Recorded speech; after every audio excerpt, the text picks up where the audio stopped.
Ce bras de fer entre politiciens qui a prévalu en début de semaine a gravement impacté sur l'économie du pays. Les dégâts collatéraux qui en découlent se comptent en nombre et en chiffres. Plusieurs commerçants se plaignent du manque à gagner. À travers un récit, notre rédaction s'est penchée sur cette question.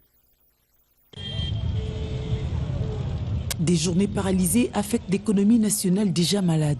Au lendemain de ces incidents, personne n'évalue la perte qu'enregistrent tous les opérateurs économiques sur l'ensemble de la République. À Kinshasa, le secteur informel est visiblement frappé de plein fouet. Les petits vendeurs, victimes d'un week-end qui n'aura que trop duré, se résignent sur leur sort. Parmi eux, le vendeur de produits périssables et non. Leur lendemain reste suspendu à la péremption de leurs marchandises.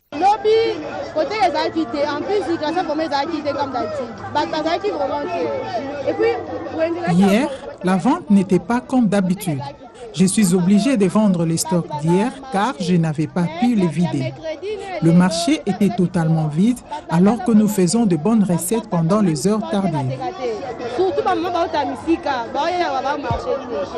Avec l'instauration des journées villes mortes, les utilisateurs des services d'information et des communications sont substitués en otages des politiques. Pour réduire la spéculation à travers le partage des vidéos, l'Internet a été alourdi, voire coupé sur instruction de la RPTC. Les médias en ligne et autres services sont alors consternés et les vendeurs de crédits et de recharge de téléphone accumulent des pertes. Bon, on a remarqué par rapport à la vente Nabiso, tout le monde est comme un peu réduite.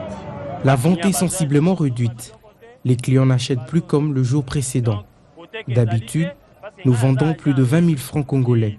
Mais depuis le matin jusqu'à 7 heures, j'ai vendu que 500 francs. Dans cette situation, je ne sais pas comment nourrir ma famille.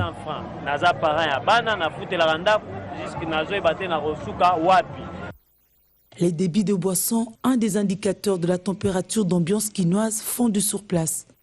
Les clients se présentent et consomment moins que d'habitude.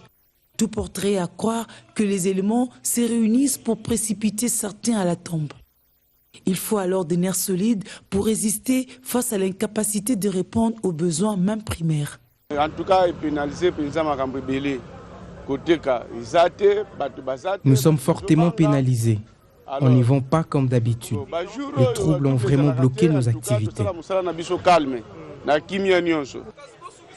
Sans surprise, l'urgence sécuritaire fait grincer les dents. Qui assure le manque à gagner? Comment soutenir la monnaie nationale dans un contexte de non-productivité?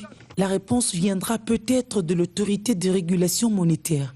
Des stratégies pour soutenir l'appréciation du franc congolais étaient annoncées par le gouverneur Deogracias Mutombo Mwananyimbo. Nous avons des mesures, des stratégies très ambitieuses, très réalistes et très concrètes pour soutenir cet élan de stabilisation, au fait d'appréciation de notre monnaie. Même s'il y a des gens qui doutent, je leur demande de croire à l'action des autorités qui sont en train d'être menées aujourd'hui. Les mesures d'accroissement de l'offre dans l'économie nous amènent aujourd'hui au doublement de nos rentrées, qui sont encore bien sûr à un niveau faible, mais nous sommes passés pratiquement de 22 à 46 millions. Ville morte, insurrection, invasion, crépitement des balles, tout ce folklore pour des satisfactions des intérêts personnels ou des groupes de gens sont loin d'aider à stabiliser l'économie nationale.